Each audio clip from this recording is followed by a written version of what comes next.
Welcome to NovoEDTalks, where we reveal real-world strategies and expert insights from learning and development professionals.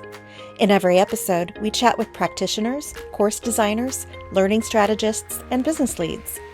We hear about their experiences in the learning industry and predictions for the profession and the trends that they're seeing. But before we get started, a little bit about NovoEd. Founded at Stanford's Social Algorithms Lab in 2012, NovoEd is a people-centric, capability-building platform that combines social and collaborative learning to drive performance readiness at scale. Through cohort-based experiences centered around human interaction, NovoEd taps into collective wisdom, placing each learner at the center of perspective, application, and expertise. Large enterprises such as 3M, GE, Marriott International, and Nestle partner with NovoEd to accelerate their critical initiatives, reconnect teams, and achieve rapid alignment through learning that is felt, experienced, and swiftly transformed into impact. Now, let's meet our guest for today's episode. Hello, everyone, and welcome to the NovoEDTalks podcast, a place for training trailblazers to get real. My name is Melissa Fisk, and I'm the producer of the NovoEDTalks podcast. And today I am joined by Chantelle Nash, who is the Director of Functional Training and Enablement at BAE Systems. Chantelle has 15 plus years of award-winning experience in global L&D and HR technology with a passion for digital employee experience and modern holistic approaches to design, operational efficiency, and engagement. After starting her career in HR, Chantelle worked in serving global learning COEs across the oil and gas industry, joining GE's Leadership Development Institute in 2014, where she co-created a proprietary learning experience platform serving 200,000 employees. She joined BAE Systems in 2024, leading functional training for the electronic systems sector and partnering with leadership to create a strategy for optimized training and an enhanced employee experience.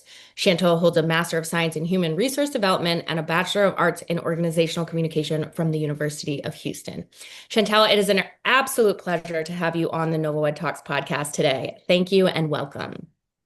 Thank you so much. I'm happy to be here. Awesome. Well, why don't you start by just introducing yourself a little bit more, your role and your company and where you're at now? For sure. You covered so much of it, so thank you. But yes, I am the Director of Functional Training and Enablement at BAE Systems, Inc., as you mentioned. Our parent company is BAE Systems in the UK, but we are the US arm of that. We are one of the top aerospace and defense contractors in the US. So that's very interesting work. And specifically, my sector is the electronic systems sector. And that contains about 15,000 people or so. And I'm just responsible for making sure that most of our mandatory training requirements are being met, and we are audit compliant and all the things that go into being a defense contractor. And also optimizing our ecosystem and making that experience easier for an ecosystem like ours. Absolutely. A very important role, no doubt. And I'm sure a lot of I's you got to dot and T's you have to cross. Yes. Why don't you talk a little bit about who your learners are, the learners that you oversee, and what some of their challenges are that you face? So the learners that I have, I partner very closely with our functional training leads. So I really oversee all of the functions. As I mentioned, it's a functional training role. And so most of the functions have a functional training lead as well. And their learners are going to be engineers, people in manufacturing sites and in labs, things like that. So really our frontline workforce are the learners that I'm dealing with. Wow. And what are some of their biggest challenges? I know this varies kind of like from industry to industry based off of like where frontline workers are working and what their day-to-day looks like. Right. So in our industry, I think one of the biggest challenges is that there is a lot of pressure to get things done and to get them done to standards. We have a lot of regulatory requirements and timing requirements and things like that. And when somebody starts in the company, or even if they change roles or in their role, we need to make sure that they are up to speed with the skills and the training that they need right away, as soon as possible. And so some of the challenges they face are kind of balancing that. How do we make sure that they are having that time focused to training that is required for them, while also making sure they are the time for them to perform in their role is short. There are time constraints. There's also just volume constraints. As most companies do, there is a lot of required training for all employees, but then also add to that they have specific training for their role. We really are trying to make sure that there is not too much friction there in what they need to get done and make themselves to be able to form their role.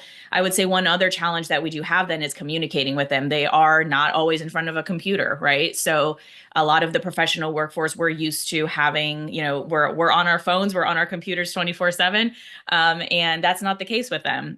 So there's also different shifts and timings. So it's really just figuring out how to meet them at their point of need and deliver what we need to in an efficient and effective way.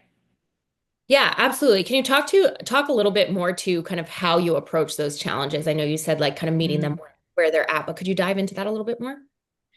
Yeah, some of it we are trying to solve for, I'll admit. I'm definitely learning a lot. I'm 5 months ish into this role, and working with that type of workforce. I've worked for a lot of companies that obviously have that workforce, but it's been more on the COE and leadership development scale. So I love that I'm getting this exposure.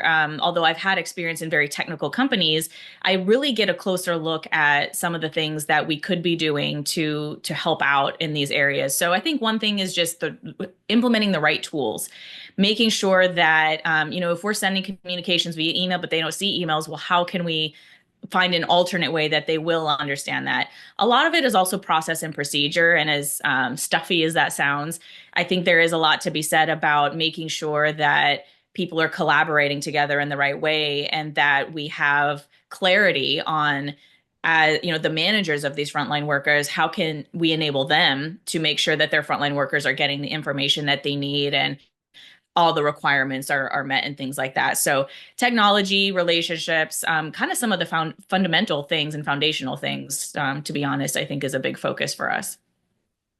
Yeah, absolutely. I think that's something that, especially sometimes the larger the organization and the more like hands-on the roles are of the employees, like that's something that comes up again and again on this podcast, is like focusing on kind of foundational basics and like the best way Right. to kind of handle those things, especially in like an environments that are constantly changing.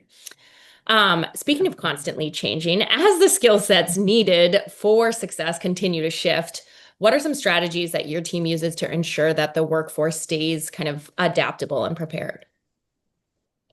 Yeah, so I think benchmarking is a big thing, right? So understanding what some of those skills are for the future. In particular, of course, AI is a big one. No surprise to anybody there. So that's really making sure that we understand how are some of those trends and skills required to perform at a high level as an organization, that we understand what those are and how to upskill in those.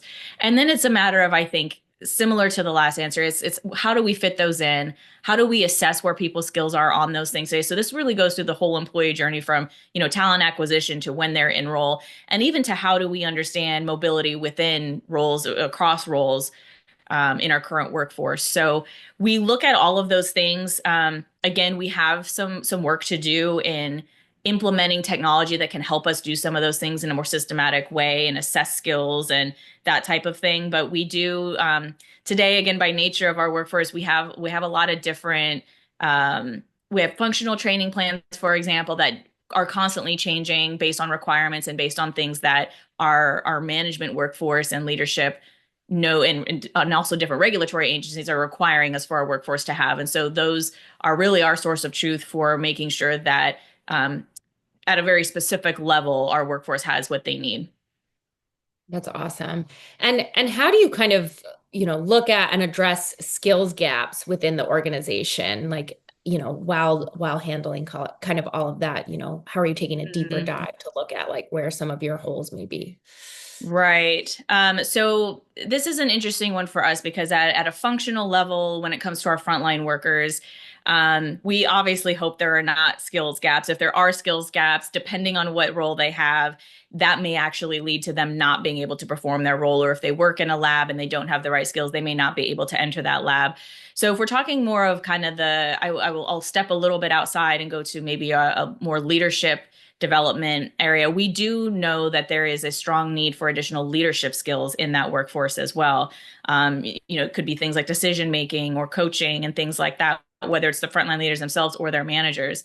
So we are looking at how do we understand what they most need. Leadership development is such a huge, there's so many things you can focus on. So really getting down to the competencies and skills that we're seeing could be useful for their roles.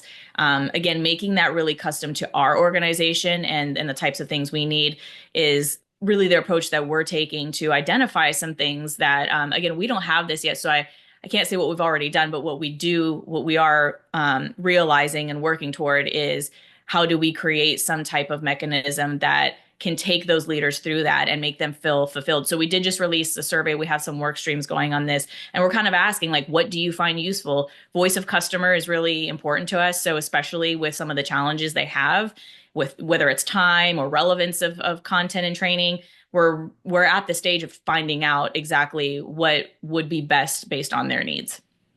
That's awesome. And do you have any kind of this is always a tricky question. Do you have any kind of core KPIs that you use to measure the effectiveness of your programs, that you kind of report on or track and measure? Right. I'm happy to say, actually, in this particular role that there are some very clear metrics that I have. One of them being obviously our mandatory training compliance. So we have a really strong goal of ensuring that we are driving down any training that is overdue. So making sure training is completed on time. And again, that it kind of varies as to we're, again, in the process of establishing our best practices based on the different criticality levels of training. Obviously something where somebody is going to be touching a product. That's one thing we talk about all the time. That is what we consider to be really business critical training.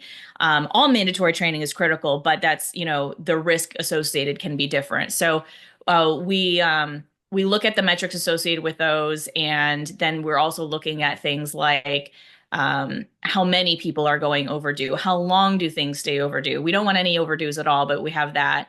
Then we're also looking at, again, the relevancy of what is being assigned. How much time are we taking from people to have them get training, and can we optimize that? Can we reduce the total amount of time that we are asking of people? And that can be difficult, again, because some of this we're asked by regulatory agencies. It's requested of us to do, but the more that we can talk across our sector, this is also something as an organization where we might have similar requirements in different groups, and kind of working to how do we optimize and streamline and get out of our silos to make sure that we are, making things consistent and not duplicating is a big area of focus there, to just help drive down some of those metrics.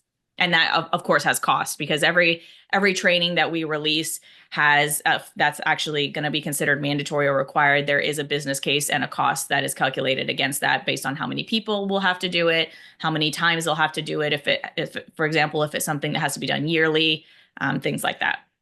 That's awesome that you guys have those metrics, because it, I'm sure, helps when you're talking about these programs to stakeholders or, your board or whoever you have to report to, that you can be like, we know exactly like what we need to do and how to adapt here. That's amazing. Do you have an example of a specific kind of case study or an L&D program that has like significantly impacted employee performance? Sure. Yeah, it's a great question. So I would say, I am fairly still new in this role, and I am proud of some things we've done. But what I would say to this one is, in the past, what I have found that does really help impact employee performance, as far as programs go, is having a social engagement strategy to that. And when I say that, I don't even necessarily mean, having a social platform. That certainly helps. But as part of your communication strategies, I always really try to partner closely with communications teams in any organization that I work with, and try to ensure that we're hitting all of the channels available and the styles available for impacting employees and influencing employees. So I've had good success there, whether it's even just creating Teams channels. A lot of my organizations have used Teams, and even just creating, the teams and channels and teams that employees can kind of opt into, and you kind of start this organic grassroots type of growth, that can be a slower way, but I do find that it is impactful because employees feel a sense of control over that. It's not always stuff that's pushed to them. They're kind of opting in. And then they're able to create this knowledge sharing community amongst each other, which I think is great for employees. It also is really great for us as stewards of training and leadership development, because we're not always available. There may be things other employees are really good at and they can answer quickly, or even serve as kind of that mentor or coach to others in the organization if they see somebody is struggling. So I actually took advantage of this in my current organization. They were just releasing Power Automate. I'm familiar with Power Automate, but I was specifically trying to create a certain flow, and I saw that they had a Teams group for Power Automate users. And I joined, I posted a question in the chat, and within a few hours, somebody had set up a call with me, walked through my flow, and I had a solution in place, all because that community existed. And it wasn't just one owner of the process. So I think that collective ownership is really important. Yeah, agreed. And I feel like too, that's such a great example. And thank you for sharing that, because I really feel like sometimes too, if you were to pose that question to leadership or something and ask that question, they could give you like, oh, here's like the basics on how to use this tool or how you would like, set this up. But a Right. peer or someone who's in the role and like using this tool on the day to day might have like some shortcuts or like better ways to like get around doing Yes, something or setting it up. So that's so powerful. And I love that you guys are doing that. absolutely. You've mentioned it a couple of different times and a couple of specific different pieces of technology, but what role does technology play in your programs, and how do you leverage different tools and platforms to kind of enhance L&D experiences? Yeah, so I think efficiency is the number one thing, right? I guess I specifically across my career have leveraged technology in just connecting systems. It's a data centralization thing, as well as an automation thing. So rather than, technology is great, but it can be difficult to tell the story in a really holistic way. And I'm very passionate about, let's triangulate as many things as possible to tell the full story, and also having that kind of longitudinal view of over time how things are changing in sync with each other. So that's a big thing that I feel technology is absolutely an enabler for, in addition to connecting the people. So people always are highlighting that, technology is a technology. Your technology will fail though if you don't have the right people strategy. And I do agree with that. Not that the technology aspects won't be successful on their own, but to really get the most advantage of it, I think that also helps connect people to understanding how the ecosystems work together. And that's something I've become really passionate about over the years. Is I'm a pretty tactical and pragmatic person, but I've also been able to see how the light bulbs will go on for people if they start connecting the dots between how things work together. So whether it's the data flow or the user experience and making that more frictionless, so somebody doesn't feel like they're having to hop from one system and then into another, and the experience is widely different. That's a tall order too, even when you connect technology. But I think it's a good start in just making things easier, and better to understand, and more on demand for users too, so that processes aren't so manual and things like that. Yeah, absolutely. As learning and development programs have kind of rapidly evolved, especially over the past 5 years, since COVID, what are some key takeaways that you've seen, especially if you're looking at it from your holistic 15 years of experience view? Yeah. I think about this question a lot because it's always asked. Every year it's like, what's, like, how has it evolved? Where you see going next? Of course, that I think that answer is going to be within each organization, it will be different. But my perspective on this is, for learning to be, we talk about being in the flow of work, but I think even one step further is like learning, not even having to be called learning. I think there's still a lot of awareness to be brought into, I like the concept of learning being a lot like marketing.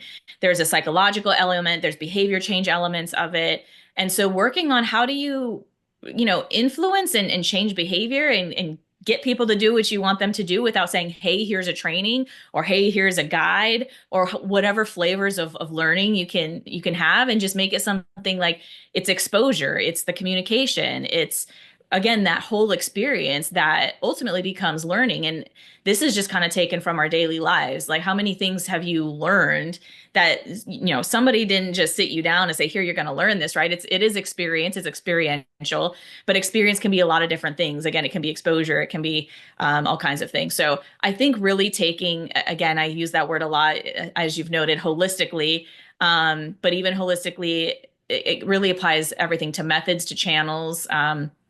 So that's what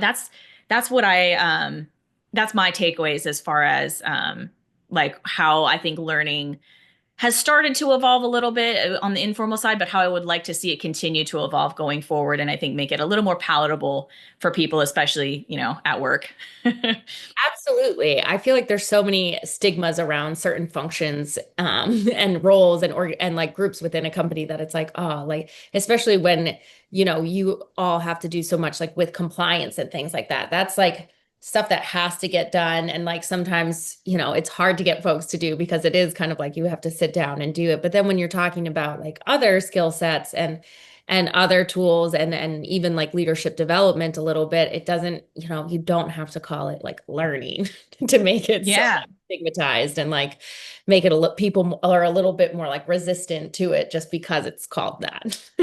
Right. Yeah. And even when it comes to like some of the mandatory stuff, I think there is like this predisposition to be very formal about the way it's communicated. And even though it is what it is and you have to do it, I think again, the storytelling element, the why is it important, how can we connect on doing this better? I think there is opportunity there to even make that more digestible and more approachable to the people who have to do it, so that they're bought in a little more and they're more engaged with doing it. So Absolutely, absolutely.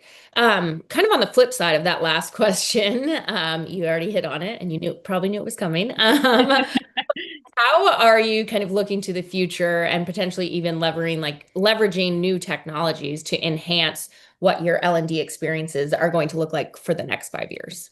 yeah, I would really like to go really, really deep into the technology strategy, especially in my current role. Um, Contracting organizations and heavily regulated organizations, we are a little bit restricted on obviously what is required when we're implementing technology, just for the information to be secure and things like that. So that's a little bit of a learning curve for me, but I'm really trying to go all in on how can we still leverage what we need to leverage, still uphold the integrity of our organization, but make these things a lot more efficient and effective. And back to kind of the connecting of data, that's really what I think we need to prepare for, to connect everything together. We still, our organization is also, we acquire organizations and things like that. So structurally it changes. And I think really getting clarity on how we can drive efficiencies across the board. And I think as a lot of organizations do, but especially in ours, connecting a skills technology, connecting a learning technology, connecting a talent, acquisition and onboarding technology, our HRIS tools and things like that. That's something that I think is, some years out for us, but will really be an enabler for an organization like ours, especially to deliver at scale and speed that I think these kinds of organizations are going to be looking at doing in the future. Yeah, absolutely. Absolutely. Chantelle, to close on kind of a positive note, this is always my favorite question to ask. What's the most Yeah. important lesson that you have learned as a leader that you would pass on to someone that's just starting out their journey? I love this question.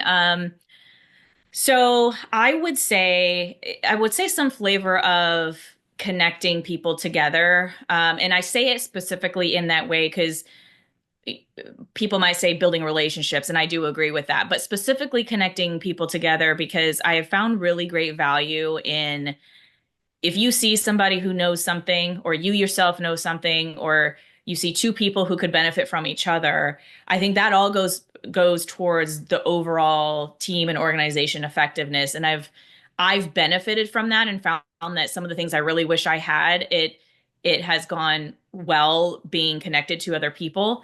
And I've realized it also makes my job easier if I'm able to connect other people and say, you know what, I think you guys have a synergy. Let's try to connect this together, and kind of being the orchestrator of that, and not, not gatekeeping things, or not, and it's not even the knots. It's also seeing the possibilities, seeing how, it would be useful for people to work together, and you don't have to be an expert in each other's areas, but just having an appreciation for what another function might do, or the responsibilities somebody has, or the goals that they're being held to. Because at the end of the day, anything that you might want to do in order to get others on board, you have to, again, it's all about making it relevant to them. So even just the self-learning within your organization, I think it's really important that we don't lose sight as learning leaders as to how do we keep learning, and how do we really optimize the high performance of our own organizations.